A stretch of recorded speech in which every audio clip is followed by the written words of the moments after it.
Y desde este jueves, la región metropolitana retrocede a fase 2 de transición, por lo que 8 millones de personas vuelven a cuarentena obligatoria los fines de semana. Según el último informe epidemiológico, Santiago es la comuna que lidera el aumento de casos activos. Profundizamos en el escenario sanitario hasta ahora junto al doctor Jaime Labarca, jefe del Departamento de Enfermedades Infecciosas de la Universidad Católica. Doctor, como siempre, muchas gracias por acompañarnos. Muy buenos días. Hola, buenos días, Nicolás.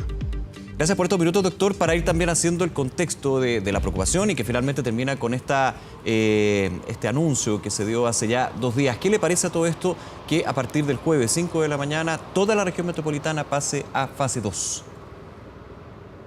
Bueno, a mí me parece que es una buena medida en términos que las autoridades sanitarias han tenido que pensarla muy bien y ellos han estado mirando cercanamente todos los números. Por lo tanto, uno tiene que siempre dar el beneficio a las personas que tienen la mejor información y que están pensando definitivamente por nosotros cuáles son las mejores decisiones.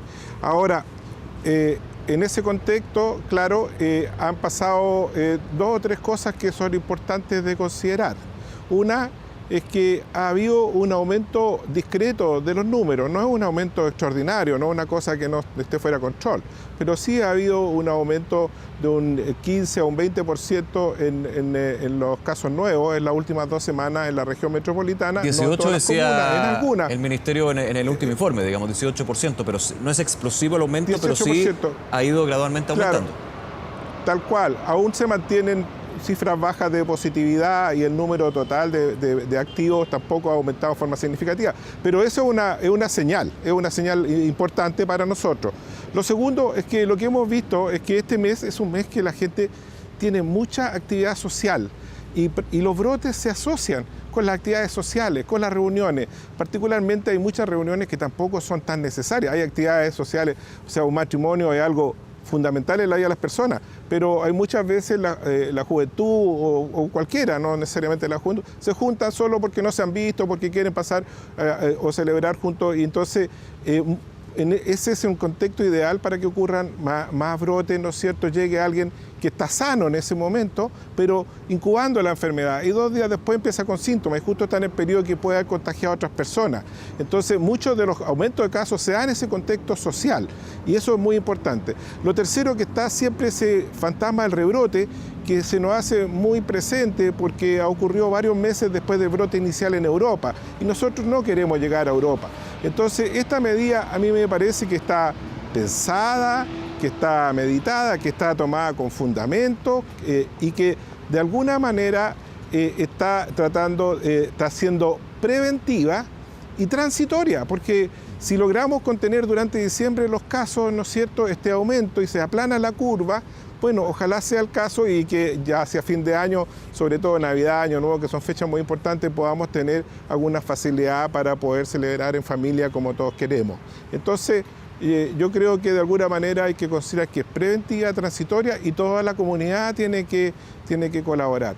Creo que los meses de noviembre y diciembre hemos vuelto a mucha actividad y mucha movilidad y eso probablemente sea asociado con este pequeño repunte o este repunte, ¿no es cierto?, que a nosotros nos preocupa. También hemos visto en los hospitales, también la comunidad médica está inquieta porque hemos visto en los hospitales que han aumentado un poco las hospitalizaciones, han aumentado las consultas en urgencia. Entonces, todos esos factores nos tenían a nosotros, la comunidad médica general, también un poquito inquietos respecto a cómo podemos controlar mejor este fenómeno. Sí, le quería preguntar por ese punto, porque usted hablaba de lo que ha sido el aumento de casos nuevos y casos activos, que no ha sido explosivo, pero sí ha sido gradualmente al alza.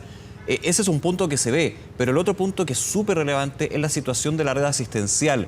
Las camas UCI, la hospitalización, los tratamientos a personas con causas asociadas a COVID-19 en una época donde también se empezaron a restablecer atenciones para otro tipo de enfermedades, no solamente el COVID-19. ¿Cuál es lo que usted ha podido hablar con sus colegas y la situación que ha visto con respecto a esto? Sí, Nicolás, siempre usted bien documentado, ¿ah?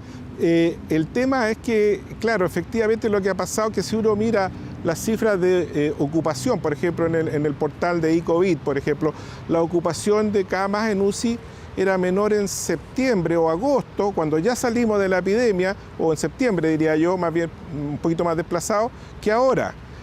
Pero el número pero en ese momento, te voy a dar una cifra así al azar, ¿no? Probablemente la ocupación de las camas UCI era 60% dada por COVID.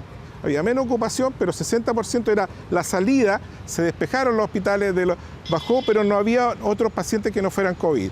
Pero lo que ha pasado ahora es que algunas UCI ya aumentaron su capacidad, volviendo a sus capacidades más históricas, pero con un porcentaje menor de COVID, pero un porcentaje mayor de pacientes no COVID. ¿Me entiendes? Entonces, los porcentajes de pacientes potenciados COVID han bajado de agosto a ahora, sin lugar a dudas, pero claramente se llenaron las UCI con los pacientes no COVID porque se activó toda la actividad hospitalaria. Recuerda que se paró toda la actividad hospitalaria, claro, y prácticamente los hospitales de todo Chile, particularmente de toda la región metropolitana, eran 90% COVID las UCI, solo un 10% no COVID. Ahora ese porcentaje ha cambiado. Y eso también nos pilla con una red asistencial más saturada que hace 3 meses atrás, pero con pacientes que no son precisamente los enfermos de COVID.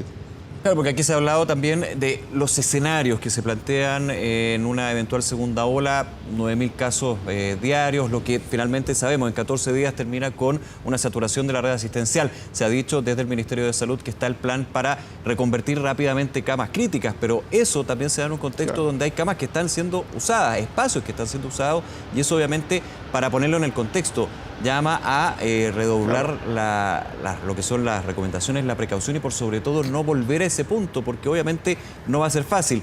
Existe la estructura, existe el conocimiento, sí, pero también, sí, hay otro tema, doctor, y usted me lo va a complementar. El personal de salud también está cansado, o sea, eso nos han dicho desde distintos doctores y organismos. Sí, nos pilla. Sí, lo que te quería decir de que eso, sí, de los escenarios, no estamos en el caso de los 9.000 casos diarios, que de hecho ni siquiera lo fue en el mes de junio. Ajá. Solo es bueno, quizás las autoridades quieren transmitir de que están preparados y tienen planes para distintos escenarios, incluyendo escenarios que son mucho más preocupantes. Pero probablemente es una cosa decir estamos preparados o nos estamos preparando para distintos escenarios y otra cosa decir que ese es el escenario que va a venir. Yo no creo, porque ni siquiera en el peor momento de junio llegamos a esa cifra. Y si uno mira la cifra europea, el número de casos, no se puede sacar conclusiones. Ellos no hacían diagnóstico en el primer brote y tienen más casos ahora porque sí están haciendo mucho más exámenes PCR. ¿Te fijas? Entonces no se puede sacar muy bien las conclusiones de otras cifras porque en todos los países se actuó de una manera un poquito distinta. Pero es cierto lo que tú dices, nos pilla y claramente a todos los países también los pilla, porque esta situación en la medida que se prolonga nos pilla con un personal de salud agotado, agobiado, han tenido un año intenso, particularmente no solo los médicos, sino las enfermeras, el personal de auxiliar de enfermería, los que cuidan a los enfermos, con UCI llenas que no pararon y que tuvieron que estrés. Muchos de ellos se enfermaron en el camino y ya pasaron por la enfermedad. ¿Te fijas? Y todo ese estrés emocional claramente en algún momento cobra, ¿no es cierto? Cobra el desgaste que ha habido. Pero no solo el personal de salud, la población está cansada. Sí, claro. Yo no quiero más cuarentena. ¿Cuántas actividades, los matrimonios? Piensa tú, la gente que estaba casándose este año, han cambiado la fecha cuántas veces. Estrés familiar, estrés de las personas. Entonces, siempre ha habido, ¿no es cierto?, una población, las cuarentenas agotan. Por eso que las cuarentenas tienen que ser hechas solo en la medida que es estrictamente necesario. No se pueden anticipar cuando no puede decir uno yo voy a hacer una cuarentena porque como el caso de otros países que le hicieron antes de tener los casos, porque al final cuando llegaron los casos los pilló a toda la gente muy desgastada y muy agotada, ¿no es cierto? Y con todas las otras implicancias que tiene. Entonces este cambio a fase 2 lo que está apuntando, a mi juicio, es a hacer que las actividades sociales se contengan.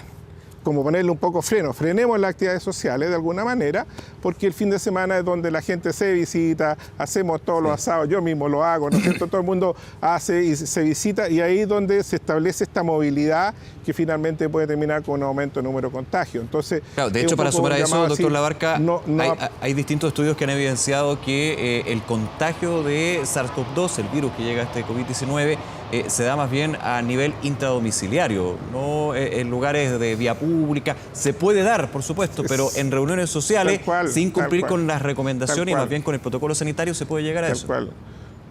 Cuando tuvimos, Nicolás, el pic de la epidemia en junio, fines de mayo, junio, lo que tú veías era que a partir de un paciente COVID teníamos una familia COVID. A mí me tocó ver muchas veces familias enteras, 6, 7 de 8 personas, 5, 6. Prácticamente todos los que vivían dentro del mismo techo eran todos pacientes con COVID, enfermos y con síntomas, digamos, estamos hablando con síntomas y exámenes positivos. Eso fue un fenómeno que se repitió. Ahí tiene que ver también de que en ese momento la cantidad de pacientes que teníamos era tanto que la trazabilidad que había para detectar y aislar rápidamente a esa persona llegaba un poco tarde y ya se había contagiado el núcleo familiar. Entonces, pero la familia es un punto importante a contener. Muchas veces tú escuchas que la gente dice, ¿para qué me voy a aislar si ya estoy contagiado, si yo estuve con él? No, mientras no tenga los síntomas tiene que aislarse la persona, tiene que aislarse el resto de la familia. Entonces eso es súper importante. Por eso es que la trazabilidad es tan importante. Y muchos de los casos ocurren en el contexto social. Se junta la juventud, hacen un carrete, claro, y ahí llega alguien sin síntomas que al día siguiente comienza síntomas. Te recuerdo, Nicolás, que la gente hace síntomas es contagioso desde 2 días antes de empezar con los síntomas. Entonces yo puedo estar en un carrete un día en la noche, ¿no es cierto? Y el día siguiente empiezo con la fiebre o cualquier otro síntoma del coronavirus, me hacen el diagnóstico y todos los que estuvieron en ese carrete son contacto estrecho y pueden infectarse muchas personas en ese contexto. Entonces, porque esa persona que está sin síntomas ya puede estar contagiando desde un par de días antes. Bien, doctor Jaime Labarca, como siempre, muchas gracias por acompañarnos esta mañana. Que esté muy bien, buen día. Nicolás, siempre un gusto conversar contigo, así que estamos disponibles. De todas maneras, gracias, que le vaya muy bien. Nos vemos, chao. Hacemos una pausa, ya regresamos.